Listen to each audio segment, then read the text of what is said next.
We have just added an important new system to our Rome CRM Plus software, AutoSchedule. AutoSchedule is a calendar system that is extremely sophisticated, but is easy to set up and ridiculously simple to use. It's lightning fast and available both in the admin area and in our Rome CRM Plus app. Unfortunately, this tutorial is going to be a bit longer and more tedious than most, but it's important you understand how AutoSchedule thinks. The bottom line, though, is that once AutoSchedule is set up, which only takes a few minutes, it does 95% of the work required for you to plan your travel and maximize efficiency and sales performance. It combines My Accounts and your interaction history with two new features. First, we've created an account zone system that lets you easily group accounts that are typically within the same travel day. Second, we've added a flexible account ranking system that allows you to specify the call frequency you think is required for each account to maximize the optimal performance of your entire account list. AutoSchedule monitors and evaluates these four elements for you and recommends a call list based on how you've set up your territory and your recent recorded activity. Then as calls are scheduled, we map your route with projected miles and travel time. In Admin, you can access AutoSchedule from either your day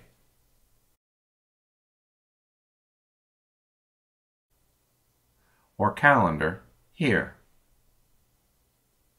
This is the AutoSchedule landing page. It lists all current travel zones that I've created.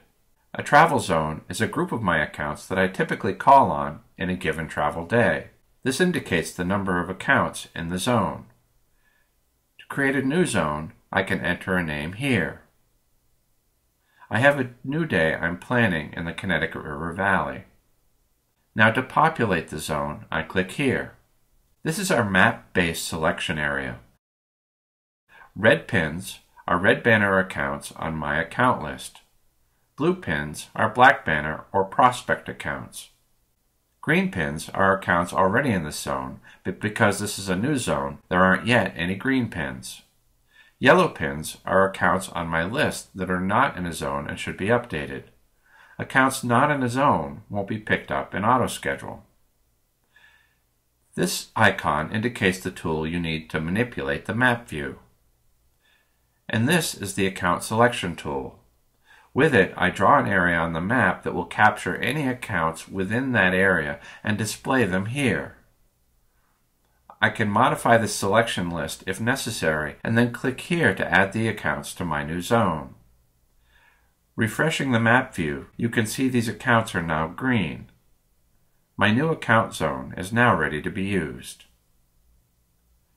I can schedule time by clicking here. First, I specify my travel day, and then the saved address that I'm planning on starting from here. This allows me to specify the appointment sort order, either starting with the closest account to my starting point or the one that's furthest away. And here is the heart of AutoSchedule.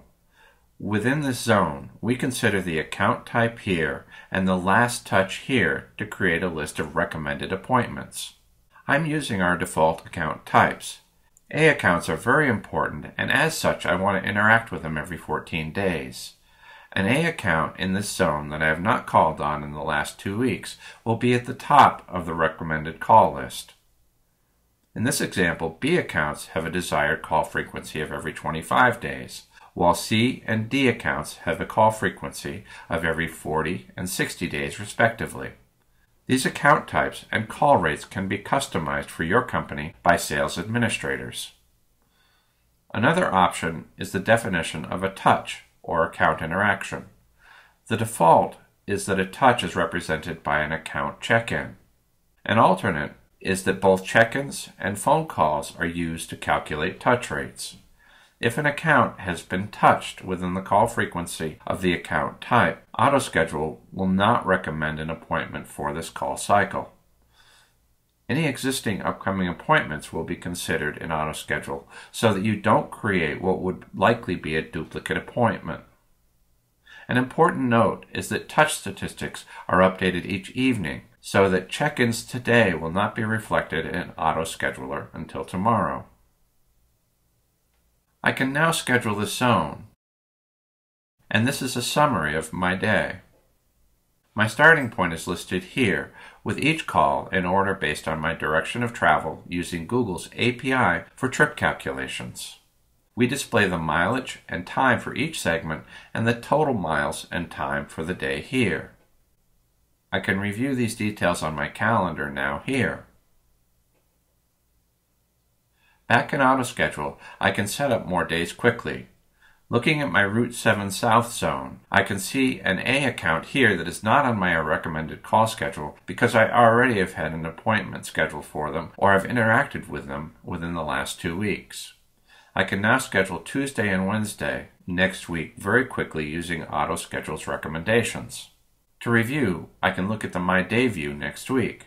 You can see here that I'm completely organized, and integration with my Roam app next week will be fast and simple.